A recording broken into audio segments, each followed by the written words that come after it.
Alex Ryvchin, my apologies, is from the Australian Council of Jewry, and he joins us now. Sorry, Alex, about getting titles and names wrong, but I'm trying to think about 17 things at once. So, Alex, nice to see you. Obviously, we've seen you over many, many months in Australia dealing with things like anti-Semitism, but obviously as a person who's a great student of what's happening around the world, how do you feel about the blow that has been struck on Iran? How decisive do you feel that it is? Well, Paul, I feel like we're living through one of the most fateful moments in Jewish history and perhaps in world history. And what occurred today was a resounding blow by the United States, a spectacular demonstration of US power, and also the strength of the relationship between Israel and the US. It hasn't always appeared that way, particularly under the previous administration. And when Donald Trump returned to power and was filling his administration, some were worried about some of his choices, but I think it's abundantly clear where President Trump stands. And whether it's in the course of the negotiations with Iran through the intermediary Oman, whether he realized at that point that they weren't serious, that they were simply using the negotiations to creep closer and closer to a bomb, or whether he knew it all along. But whatever it was a masterstroke. And partly through Israeli daring and power over the past 20 months, but particularly in the last week or so in its preliminary strikes against the IRGC, the military and nuclear sites and scientists, and now this devastating blow by the US, I think they're well on their way to redrawing the Middle East and actually ushering in an era of peace for the long term. We know that part of the rhetorical response from Iran is in part to suggest, look, you might have thought that this is where everything is, but we've moved it all around and there may well be other sites. Again, I don't want to ruin that feeling that has been building throughout the day of this being a seismic recorrection of what's taking place. But how should people take, either with a grain of salt or as an insight into what the other hand may be planning, what Iran's rhetorical response is here? Well, I think there can be multiple truths at once. And on the one hand, I think very clearly Iran has been dealt a very devastating blow, and not merely in the last 24 hours and last few weeks, but you look at what's happened over the past 20 months with their proxy armies in Gaza, in Lebanon, the Assad regime.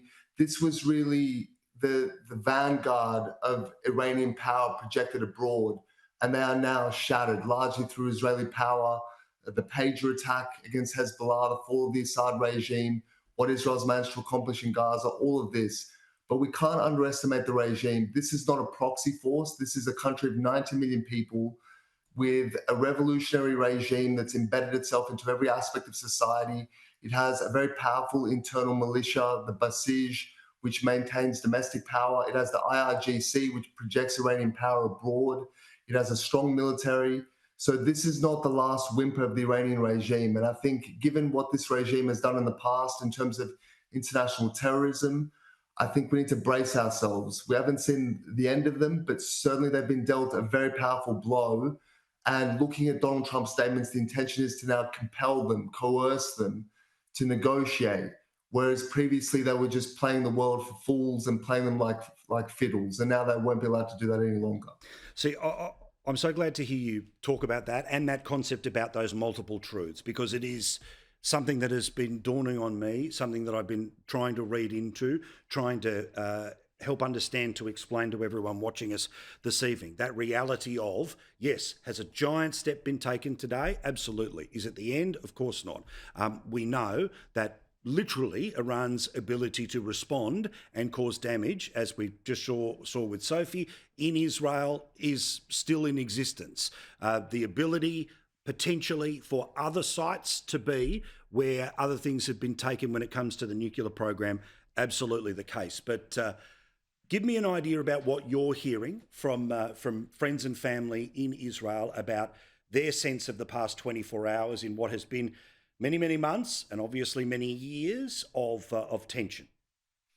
Well, look, I think Sophie captured it very beautifully in her reporting just a few minutes ago.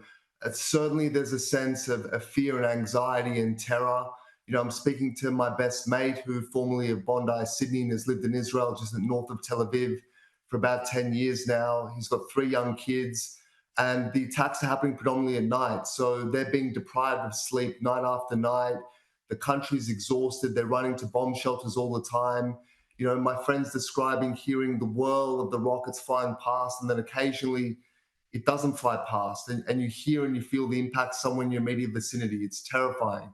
I've got elderly relatives in Haifa, in the north of the country, who for years lived through Hezbollah attacks, but this is on a whole different scale in terms of the ferocity and sophistication of the weapons. It's terrifying, but at the same time, there's a sense in Israel that they're living through something deeply fateful and significant. I can only liken it to Londoners living through the Blitz. They're all rallying together, and I feel like what they're enduring, terrible as it is, it's a sacrifice in pursuit of a greater good, the defeat of a great evil. And they also feel this great kinship towards the Iranian people. They have no ill will towards them at all. They know that they're the first victims of the Iranian regime, and they yearn for a time again, as occurred pre-79, where the two peoples can live in fraternity and there can be peace between them. Alex, thank you so much again. I'm not wasting time tonight by talking too much about the Australian government, its response, its lack of response. It's played itself out, and they've removed themselves essentially from the discussion in the issue.